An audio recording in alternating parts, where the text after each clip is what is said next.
From our State House studio in Montgomery, I'm Todd Stacy. Welcome to Capitol Journal's Week in Review. Leading the news this week was the passage of the general fund budget through the House of Representatives.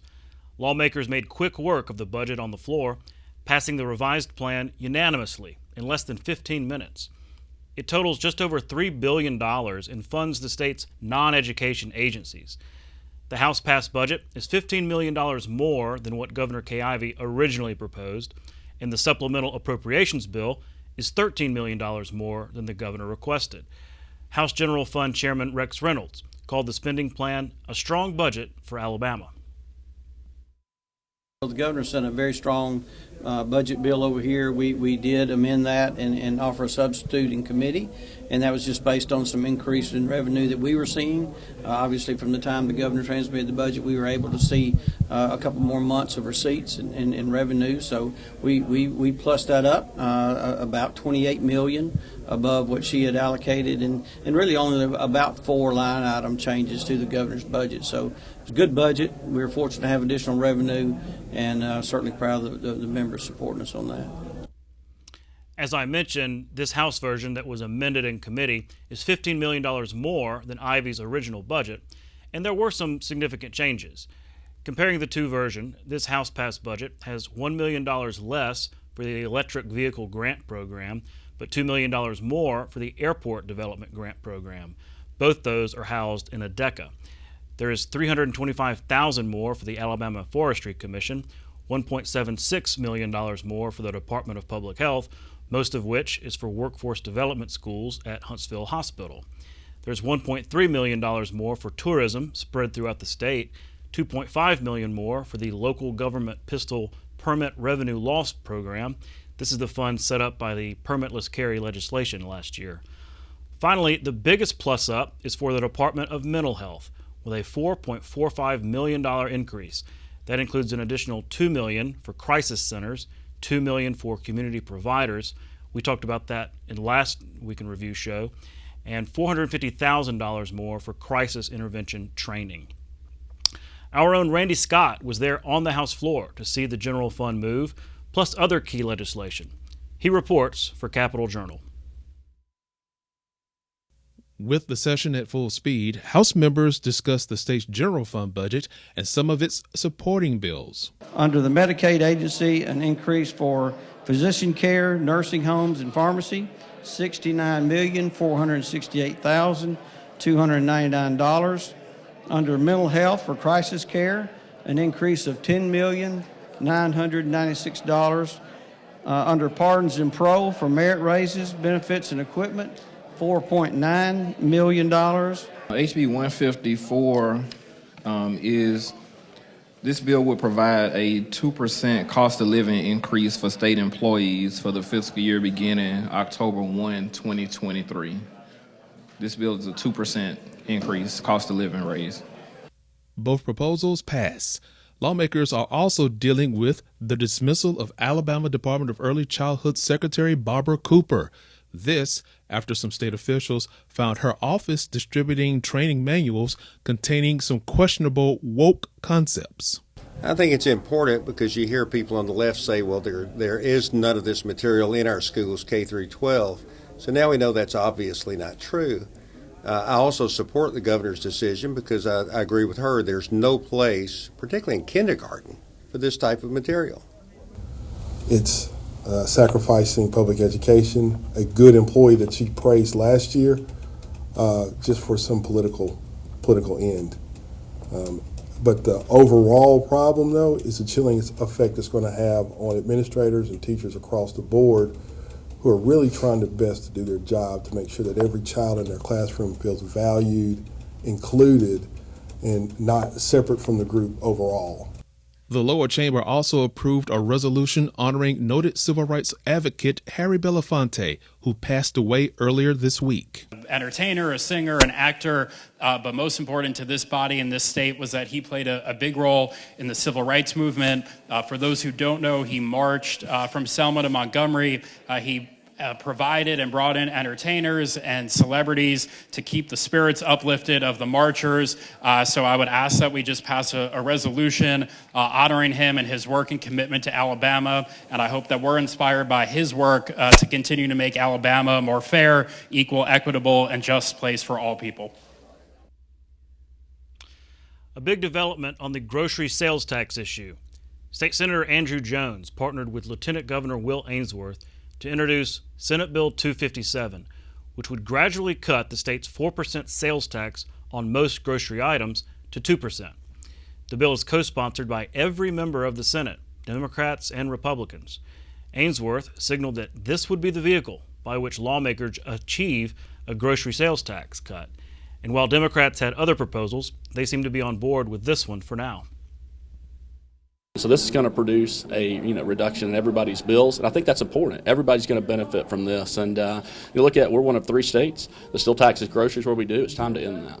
We've been working on this issue for a while. I think first, it's going to cut the grocery tax in half, so it's $304 million. That's a big tax cut. It does it over 4 years, which I think is certainly smart to make sure we continue to have growth in the ETF. And I think people realize that the time is now to do this. I know when I served in the House, we wanted to do it. We just couldn't do it from a fiscal standpoint. Now we're fortunate we can, and we want to give everybody an Alabama tax relief. And I co-sponsored the bill. The Lieutenant Governor did talk to me and ask me about it. Of course, I have another version of the bill. I'm supporting it. I'm going to vote for it. And I just want the people of the state of Alabama to get some type of relief. Of course, I think my version of the bill is better because it's more immediate. And also we are replacing those funds and not losing funds from the ETF. But again, any type of relief that the folks from the state of Alabama can get, I'm going to support and be behind. Once completely implemented, Jones estimates his plan will amount to an annual savings of $200 to $250 for an average Alabama family. Items that would qualify are those listed as food based on the Supplemental Nutrition Assistance Plan. That's the more generous definition. He discussed the plan in detail here on Capitol Journal this week. This is something that has been talked about and dreamed about for decades now. What this bill would do is reduce the state portion on grocery taxes from 4% down to 2% through a gradual phase out. And that phase out would not occur if there was not 2% annual growth in the education budget each year for the drawdown. So we're making sure that the education budget, our children and their education is protected through this process. So that's the key makeup of the bill. It's a gradual drawdown that's cognizant of the economic times we're living in. A high-profile crime bill was before legislative committees this week. It's a measure to fight retail theft. The Senate committee advanced the measure, but the House panel wants to study it more. Karen Goldsmith has that story. The Senate Judiciary Committee passed the Retail Theft Crime Prevention Act. Most of these people right now are being charged anyway, whether they go through the cash register or not, based on their intent of hiding the stuff in their purse, hiding the stuff on their pockets, things of that nature. What I'm seeing in the municipal courts that we work. State Senator Clyde Chambliss is sponsoring the bill, which identifies a number of theft techniques such as tag switching and considers technology enhancements to barcodes and registers. So I feel a need, as suggested by police chiefs in my area, that we have a code specifically dealing with shoplifting. It's our own citizens. I hate to say that, but most of them are our own citizens, our own people living close by.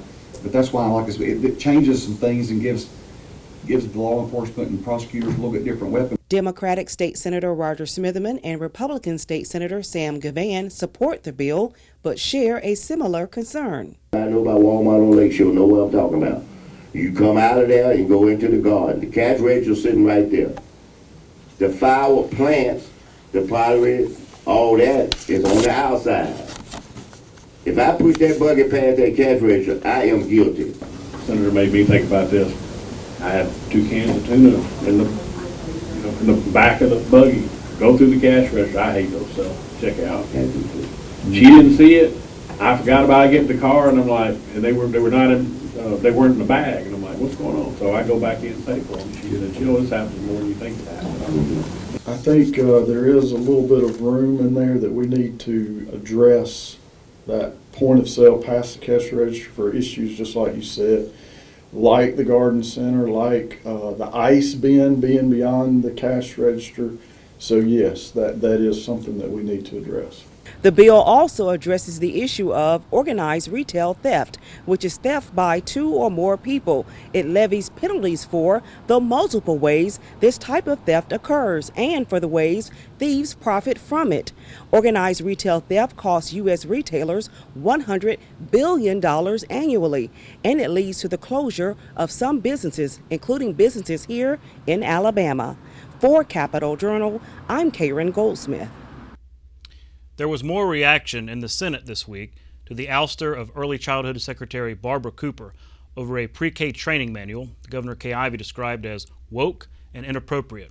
The governor's office, in a press release, cited two examples from the book, one discussing white privilege and that the United States is built on systemic and structural racism, and another that Ivey's office claimed teaches LGBTQ inclusion to 4-year-olds.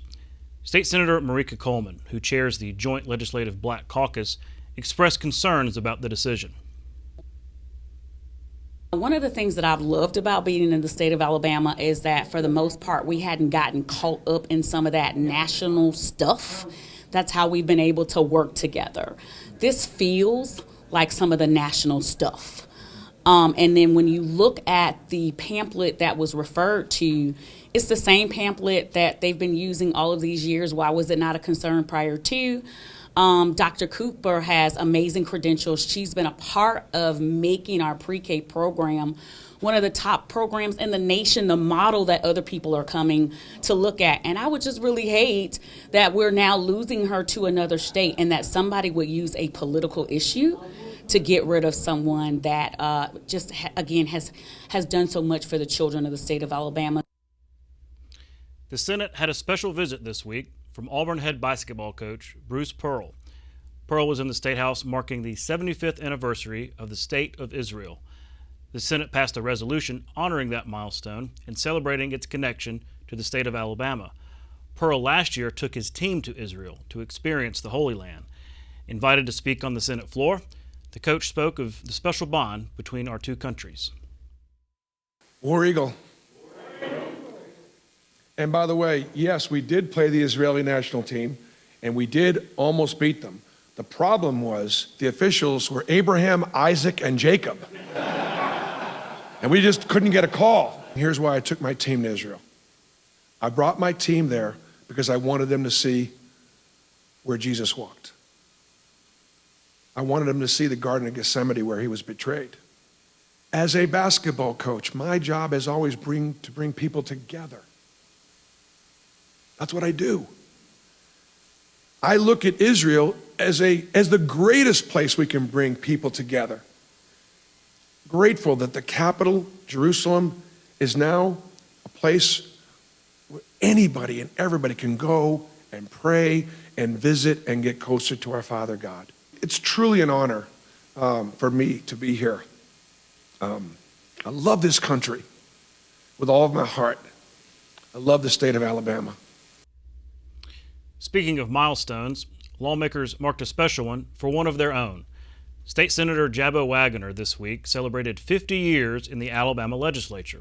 He was first elected to the House in 1967, where he served for 17 years, and later was elected to the state Senate in 1990, where he has served ever since, representing suburban Birmingham. His colleagues threw a special reception honoring the veteran lawmaker. We were there to capture some of the celebration. Yeah, look, so much has been said about Jabo. He's always been here. Andrew Jackson was telling him stories. I don't know if I can say anything different. He's good to be around, good to work with, and he's a mentor to every legislator that has ever been in Alabama, I think. I remember going up to his office, Michael, who's phenomenal as his assistant, and sitting in his office, and we started to hum and sing Sweet, Sweet Spirit. And it's one of my favorite hymns from the Gaither family, and I knew that here's a gentleman who first of all, understands servant leadership, but who understands it in the sense of what it means when we say to whom much is given, much is required. I had the privilege of being Senator Waggoner's House member for 14 years. As we served together, we dealt with some controversial issues in Jefferson County.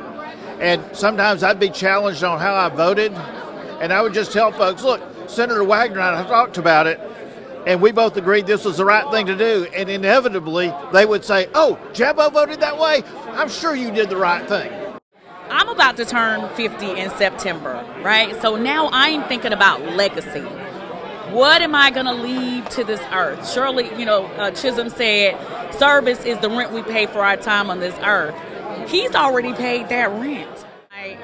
Just seeing the connection with the colleagues and the way that him being so humble, right? Because great leaders to me also are those folks that are humble, that prop other people up. So we heard other members of leadership tonight also say the role that he played in then becoming leaders. And that's a sign of a great leader. So I look forward to working with him. I don't think I would swap my life and what I've done, what I've accomplished for any other profession. I've been totally happy and pleased, and my family has allowed me to do what I do. And I've just been pleased with what I've been able to accomplish, the people I've met, the people I've influenced, the projects that I've been successful on, and and I have 3.5 more years, and I will continue to do what I've been doing for 50 years. The people I've met, the good friends that I've had through the years, it's just been a wonderful life. I don't know what else to say except I've enjoyed what I've done. I think I've been reasonably good at what I've done. I've met some big people. I've met people on the street, and every one of those kind of people have influenced my life and made me who I am and what I am today. Thank you to Rod Richardson and Jack Williams for being there to capture the moment. I'll speak with Senator Waggoner at length about his career later in the show, but you'll have to wait for that. Coming up next, I'll speak with House General Fund Budget Committee Chairman Rex Reynolds, and then after that, Darlene Hutchinson of the Alabama Victims Compensation Commission. Got to save Jabo for the end to keep you watching. We'll be right back. You can watch past episodes of Capitol Journal online anytime at Alabama Public Television's website, aptv.org. Joining me next is State Representative Rex Reynolds from Huntsville, Chairman of the House General Fund Committee. Mr. Chairman, thanks for coming on the show. Thank you, John. Appreciate you having me. Big week for you. Big week for your committee. The general fund budget was on the floor. Not just the budget itself, but the supplemental, all the various bills that go along with it. So you're kind of sitting there at the dais for all of it. It seemed to go pretty smoothly. I feel like it did. We really went to work back in late December. I remember after now Speaker Ledbetter kind of gave public indication that he wanted to be his budget chair back that last day of November, and by early December I was getting calls from Chairman Albritton and Director Poole, and they've just been awesome to work with and very transparent. So we had some work meetings through December, and by the time January got here, my calendar was pretty full every week, and we obviously both budgets were plussed up this year, so that prompted a lot of meetings. People wanted to get to the table, share their story, and tell me of their needs. Sure. And, it's your first year as budget chair, as you mentioned, and people may not realize, so y'all kind of go back and forth between when the general fund starts in the House versus the Senate. So this year the Senate has the education budget, starting with it at least, and y'all are kind of flip-flopping. So you didn't get a chance to just kind of watch the process first. You had to go first. So was that a bit of a challenge? Well, it was. We had the ARPA separated there in a special session by the governor, so certainly appreciate the governor doing that, not only for a new budget chair, but also some 31 freshmen. I just feel like we need time to kind of focus on that, and I'll tell you that a lot of them really participated in the process. A lot of the senior members were there throughout January, February, March, bringing community leaders in, industry leaders, and really I realize educating me on what they do, what their organization does, and the funding needs that they had. So certainly going into the ARPA funds, the Speaker Ledbetter set a joint caucus meeting. So we had Republicans and Democrats in the room. They all heard the same story, same briefing. I had our physical office there, just the experts about the economy to hear kind of where we sit on the ARPA funds and just the overall stability of Alabama right now. And so I think that went really well. ARPA moved fast, and so we replicated that with the general fund. Again, had a joint caucus meeting and had everybody in the room together as I went through the briefings, and I think it really paid off when it came to the floor of the House.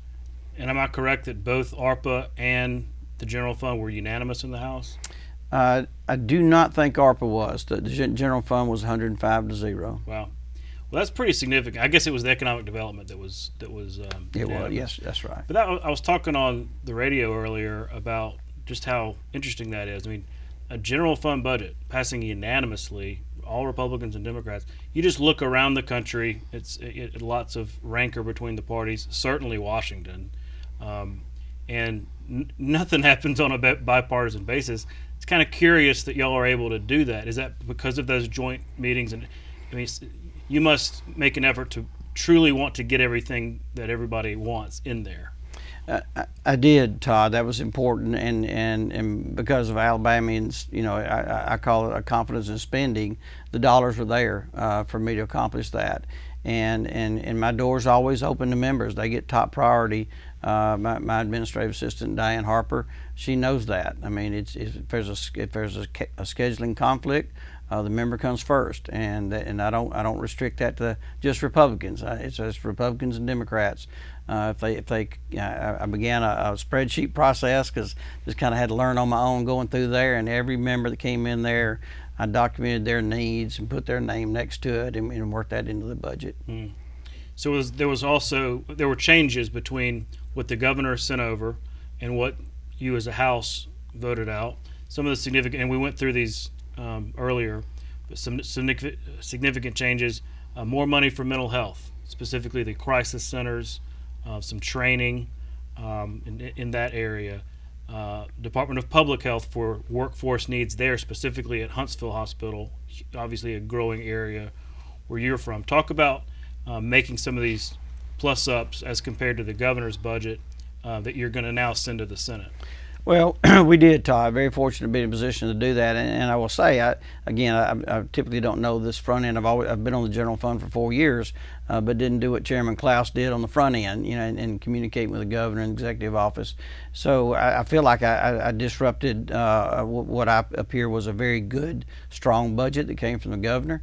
We pulled $5 million out of it, $2 million from a couple of the hospital projects that were plussed up in her supplement, and then another $1 million out of the EV line item.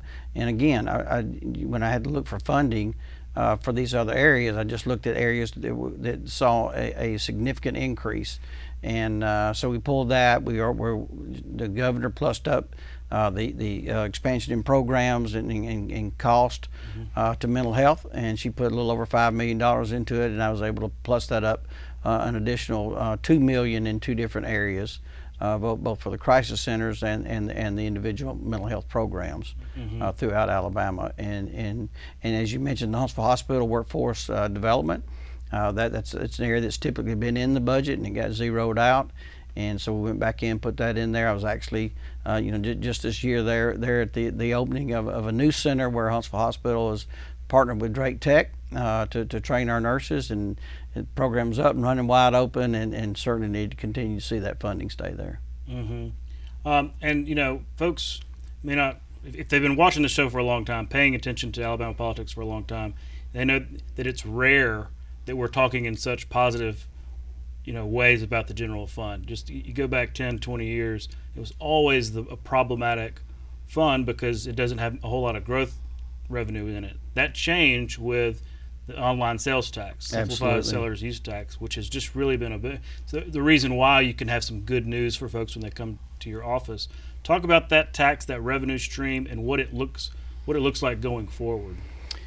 Well, you're right, Todd, and really the three top contributors to the general fund, the premium insurance premium tax, the use tax, and then the SSUT tax, were all up. I gave a brief of that on the floor of the House on Tuesday because I wanted the members to feel the confidence that I did in expending the extra revenue that we recognized here in the legislature that did not come out of the governor's office. And that's simply because we had an extra 2 months of receipts to look at and see how that went along.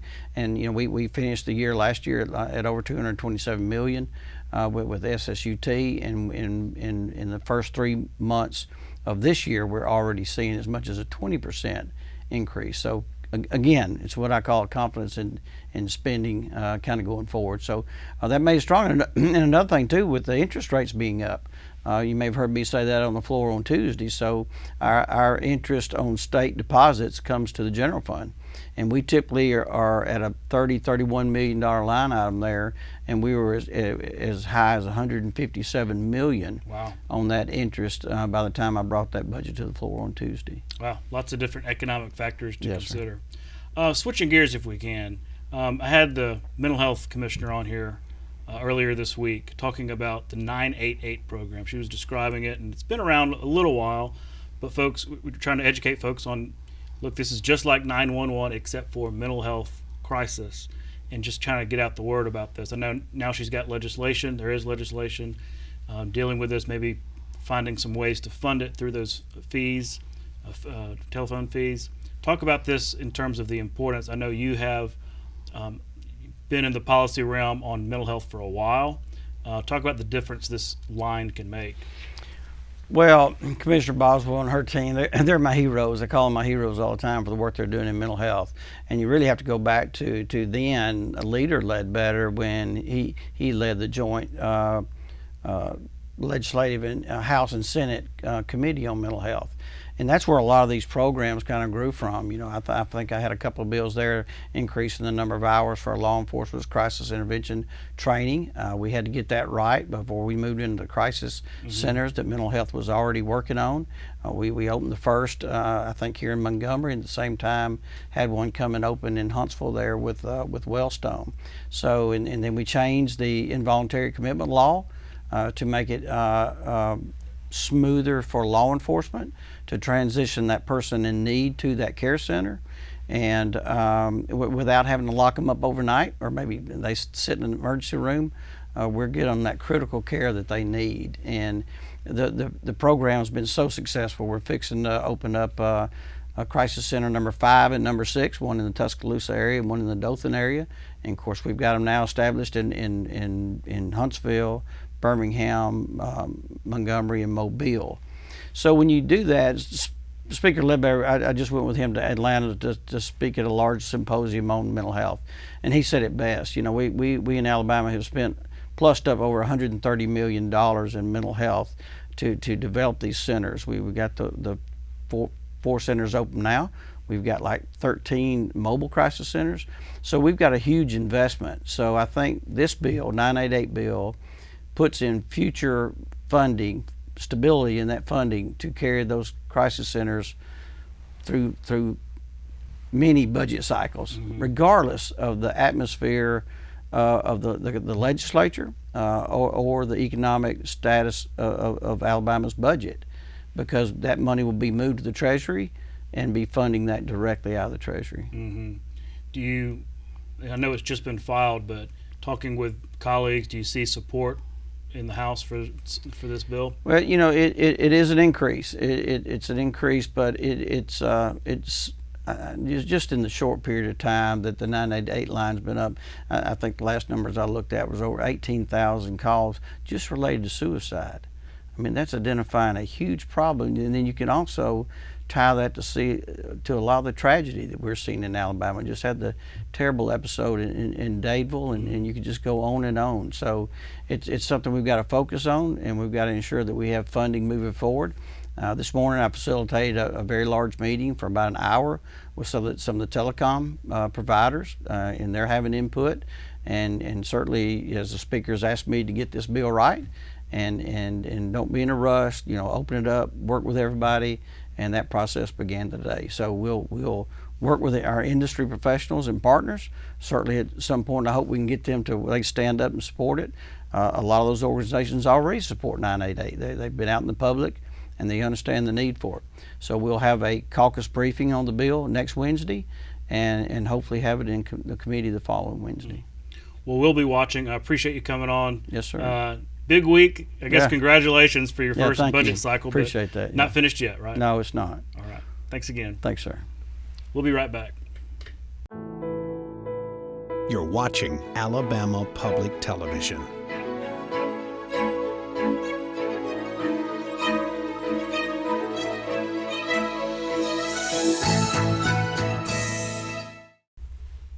Joining me next is Darlene Hutchinson of the Alabama Crime Victims Compensation Commission. Darlene, thanks for coming on the show. Thank you for having me. I know that it is Victims' Rights Week across the country and here in Alabama. Right. And we actually spoke with Alabama Appleseed about some of their reporting on this, but you're with the commission here in the state, and I know that y'all, I was just going to ask you to maybe give us an overview of what your organization does and its role here in Alabama. Well, first on Victims' Rights Week, we are delighted to be participating with a lot of the different agencies around the state. A lot of the district attorneys host events, and I was up in Florence a couple of days ago speaking at the vigil that they have up there that pays honor to homicide victims and also gives a tribute to those who've survived violence. That's really important.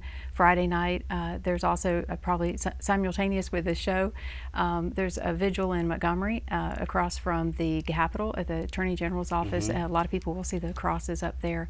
So it's a really significant time to just pay tribute to victims.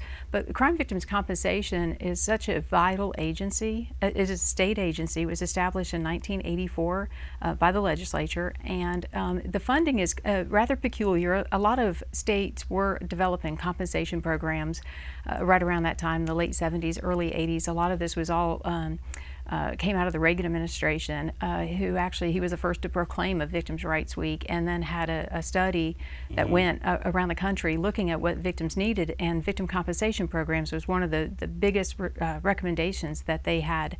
And so the funding in Alabama comes for $2 from a traffic infraction, for instance, and then a few dollars from felony convictions and a few from misdemeanors. But the problem is that's been decreasing substantially over the years. 12 years ago compared to today we're getting 61% of what we got 12 years ago when inflation's gone up 28%. And we're the agency that helps pay for the funerals or counseling, transportation or travel to court for victims. We're the payer of last resort. So when a victim has nowhere else to turn, we're the agency they turn to. And with the funding we've had recently, we've not been able to meet our mandate.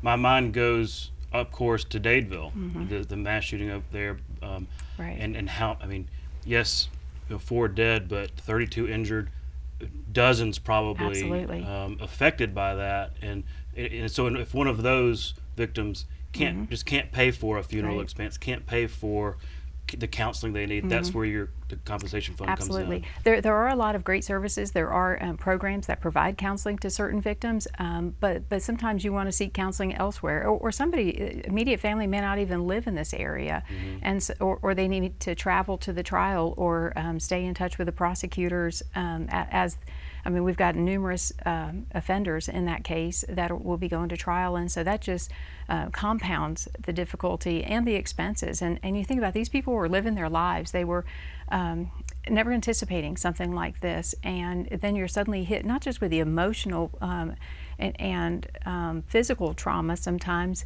because some that are still even in the hospital, but then you have the financial on top of everything. And I've known victims that end up in collections because of medical bills or because of a funeral expense, and it's just terrible. That's not the way we should be treating victims. When the whole reason for it is they were the victim of a crime. Absolutely.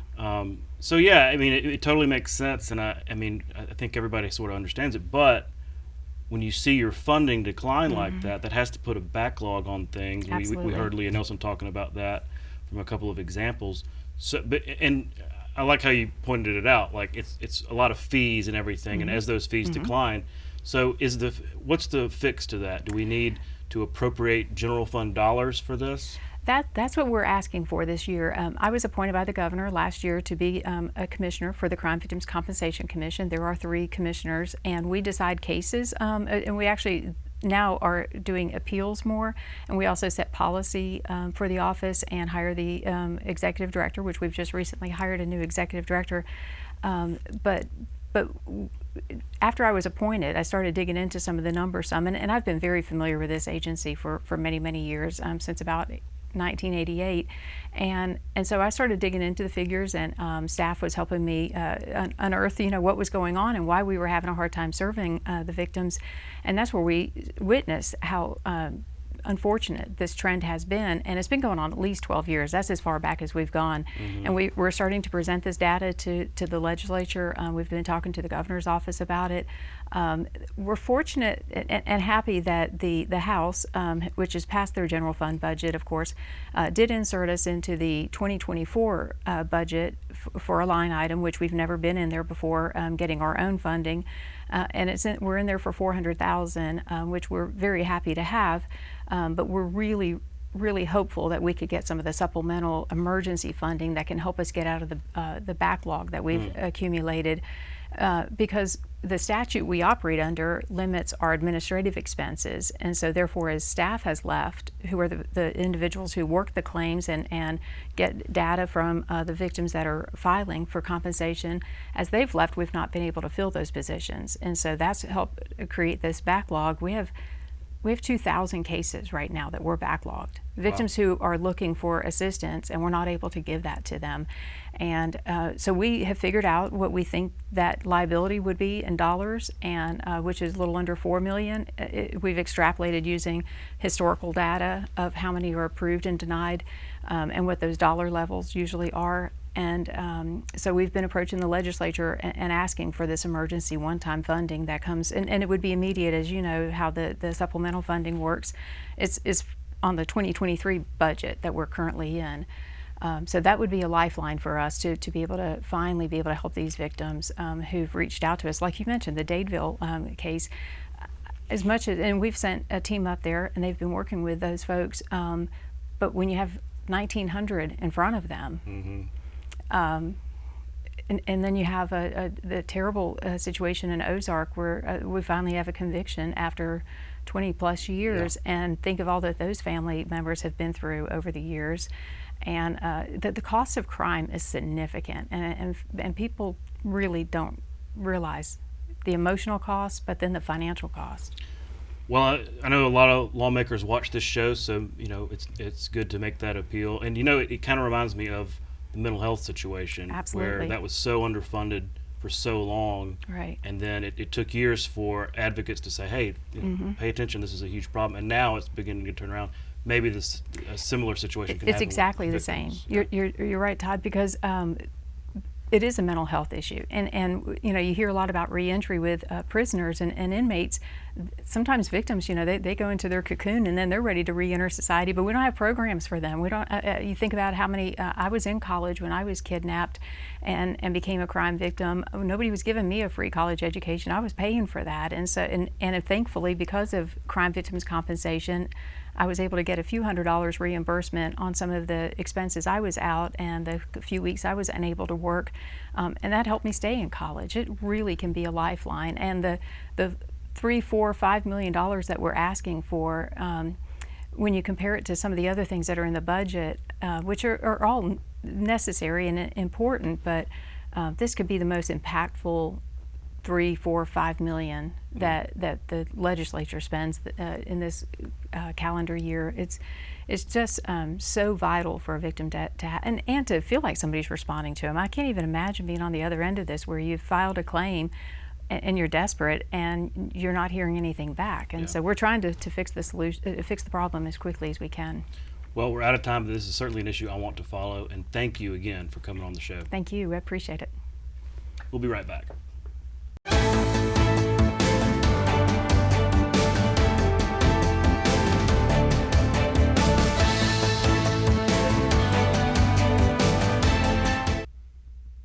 Joining me next is State Senator Jabo Waggoner from Vestavia Hills. Senator, thanks for coming on the show. Good to be with you again, Todd. I suppose I should have said Rules Chairman. We always want to acknowledge that you're the chairman of the powerful Rules Committee.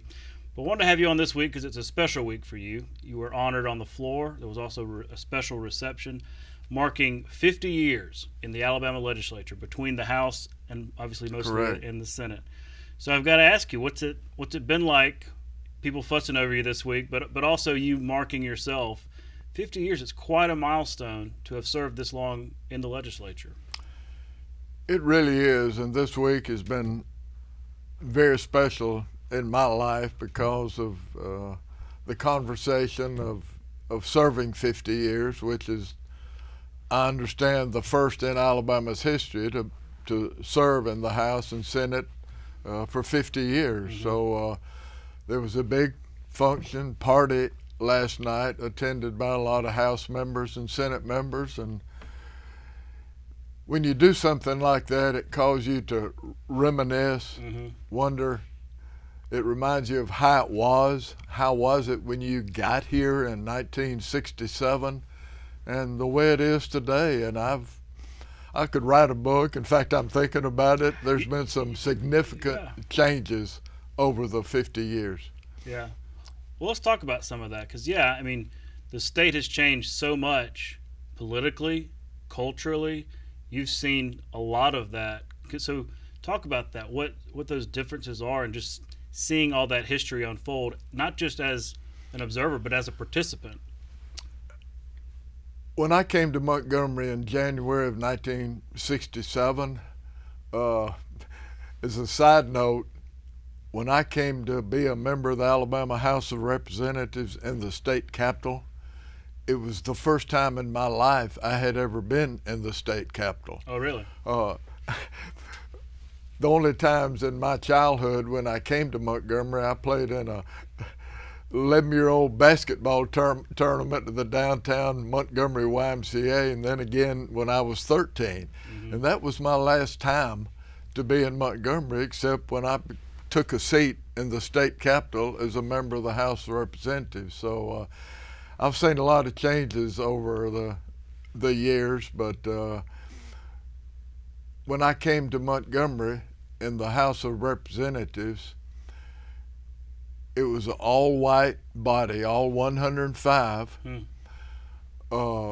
It was all male except for one female named Clara Stone Collins from Mobile, and she was the lone Republican and the lone woman. Everybody else was male, okay? And they were all Democrats except Clara Stone Collins. And across the hallway, across the credenza in the state Senate, it was, all Democrat except one Republican named Leland Childs, who had been a radio guy in Birmingham, and he was the lone Republican. So I've seen total changes from the way it was to the way it is, and this is the way it's supposed to be, based on party affiliation, race, male, female. So I've seen the total transition. Yeah. Well, 1967, I mean, that was only a couple of years after voting rights was passed by the Congress. I mean, that's true. Kind of stands to reason. Well, looking back at those years, obviously you've been representing the Birmingham area, Vestavia, and around there for a long time, and just a part of that Birmingham delegation. What do you think, looking back, some of your biggest accomplishments are from your service? Probably the biggest, most significant, and it stands out as my number one accomplishment, and it was in 1975. The president of UAB, Dr. Joseph Volker, called me to his office, and I had known him casually through the years, but he was the first president of UAB, and he said, "I've got a bill that I'd like to show you, and I want you to introduce it into the Alabama House of Representatives." This was 1975, okay? and it was a $8.5 million appropriation from the state, the education budget, $8.5 million to buy 40 square blocks of property adjacent to the 15 square block university property. That's how large UAB was in 1975, as I understand it, 15 square blocks. This would add 40 square blocks, and it was an $8.5 million appropriation. And I told Dr. Volker, I said, you know, I can't do anything. This is probably too big of a project for me. He said, no, you're going to do it. And they had a lobbyist named Dr. Rudolph Davidson who taught economics, and he was the lobbyist, and he was in the meeting. So they gave me the bill, and I took it to Montgomery, and I think I got maybe 15 co-sponsors. And I really thought I had a negative attitude about introducing this big of a project. But we were playing what we called baseball, wherever every House member got a time at bat for their favorite bill, okay? Mm-hmm. So I introduced the bill, and lo and behold, it passed pretty easy in the House. And it got over to the Senate, and Richard Shelby was the state senator from Tuscaloosa. And I never have been comfortable knowing that was Richard for the bill? Did he want the money to go to Tuscaloosa, or did he allow it to come to UAB? Well, he started filibustering a little bit, but he got a telephone call. He had to leave the floor. I think it was maybe the president from Tuscaloosa campus. But Joe Fine got up on the mic and passed the bill through the Senate. How about that? So it became law, and that 15 square block campus became 55 square blocks with that legislation. It was urban renewal land, and it was really a rough 40 square blocks, rough neighborhood. But the bill passed and became law, and today I would say all of the academic buildings, the baseball stadium, the football field, Bartow Arena, all of that is in that 40 square block area. And time was of the essence. I kept hearing that it was urban renewal land, and it was fixing to go on the open block to be sold. So I think time was of the essence, so we passed it, and thus UAB and it wouldn't be grew. it wouldn't be the UAB we know today, including all the incredible medical research. Oh yeah. And I know you've been a big proponent of that as well, and Shelby from the national level of, really growing it into a nationally significant program. Right. I told that story when Richard Shelby was down a few weeks ago at a joint session in the old House chamber, and I told that story, and it got kind of a big lot of attention when I told that story, and Shelby was sitting there listening to it. Was Joe Fine sitting there too? No, I think he was in the audience. Yeah, but probably no, somewhere. That's funny. Well, and also, not just UAB, but the convention center has changed so much. I mean, looking at what the stadium looks like now and the incredible Legacy Arena, and I mean, it took a long time. There were so many efforts over the years to get it where it is, and finally seeing it with the football stadium, seeing finally the NCAA tournament come back to Birmingham, that's got that's a big feather in your cap as well. Well, there's a little history there. They did not have the money to build the stadium nor improve the BJCC at the time. So there was legislation brought to me that would add a 1 cent or 1% sales tax to car rentals. And I sponsored it, and it passed, and I heard, this is not my story, but I heard that's what put the funding over the top, was that 1% sales tax on automobile rentals at the airport. So I've gotten a little credit for that, whether it was justified or not. That's what I was told. So, well, in both of these accomplishments, you're being pretty modest. But let me ask you this: you've seen a lot of members, colleagues, senators, House members come and go, but when I ask around about you and your legacy, a lot of them talk about you mentoring younger members, whether even if they first got started or even if they've been here a couple of terms, making sure they understand how the Senate operates, what really leads to success and all that kind of thing. Talk about that role in helping others learn how to be successful. Because of my tenure and many years of service, I am asked a lot by new members, you know, what should I do? What do I need to do? Who do I need to talk to? So I do get a lot of questions, because there was a time when I was asking the same questions when I came my first term. Sure. You know, and I talked to the old heads down here, and, you know, it's a learning experience. I mean, this is not a process where you can come down one day and be effective. And it's a learning experience for all new House members and Senate members, and I'm very sensitive to people that ask me questions, because there was one day when I was asking the same question. So, yes, I've mentored a lot of new of the guys, and that's just what I've done, and I'm always happy to do it. Mm-hmm. You've also seen governors come and go, and I'm curious if you have any special memories from, you know, the different governors you've worked with over the years. There's been several. I've served with 11 governors, going back to Lurleen Wallace, who served for 2 years, then she passed away, and Albert Brewer became the governor since he moved up from lieutenant governor. Mm-hmm.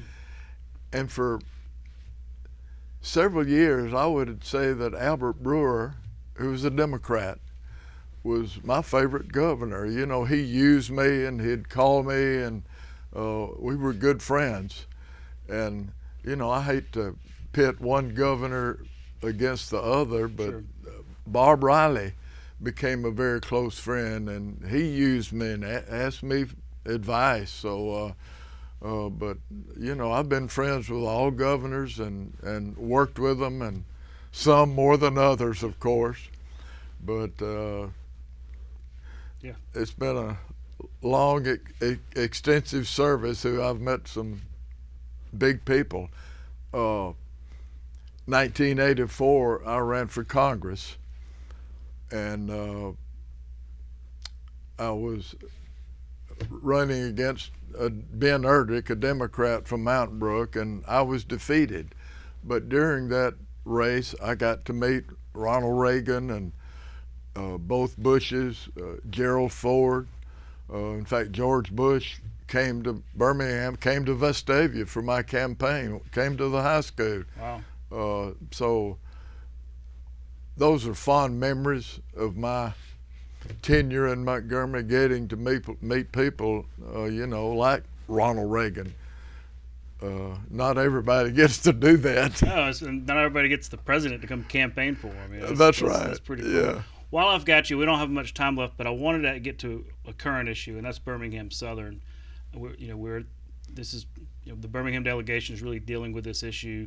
It started with asking for some financial assistance. I understand that it's moved to more of a loan ask, which maybe is more doable.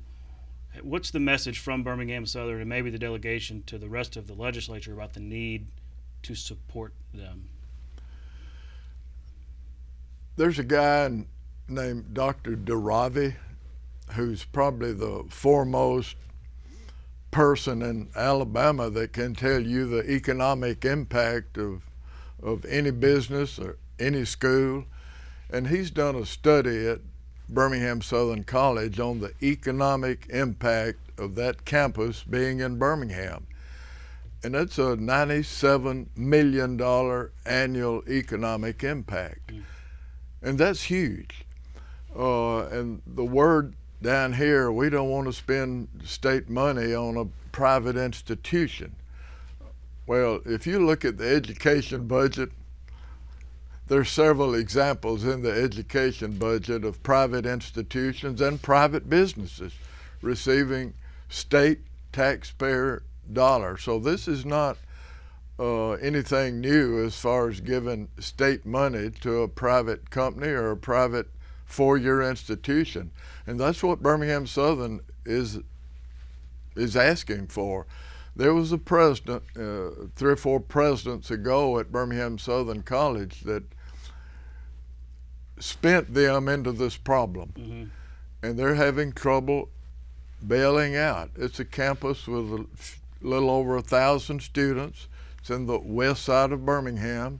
It's a 200-acre campus, very valuable property close to I-59, 5920 going through Birmingham. So they're looking at a loan situation to keep the college alive. I went to Auburn 2 years, and then I transferred to Birmingham Southern, where I got a basketball scholarship. So my degree is from Birmingham Southern. I'm still very close to the campus, and I want them to survive this, and I'm doing what I can. Of course, there's a lot of opposition, but I'm doing what I can to keep Birmingham Southern alive. Well, we're out of time, but thank you for explaining that situation. But thank you for coming and sharing some of the great memories that you've had. It's just, great for our audience to learn about some of this stuff, and for those of us who are kind of political junkies, hearing about some of the fun stories. And I'd be remiss to say congratulations. Thank you, Tom. On Thank your you. 50 years of service. It's quite a milestone, and we look forward to more conversations in years to come. Same here. All right. Thank you. Thank you. Okay.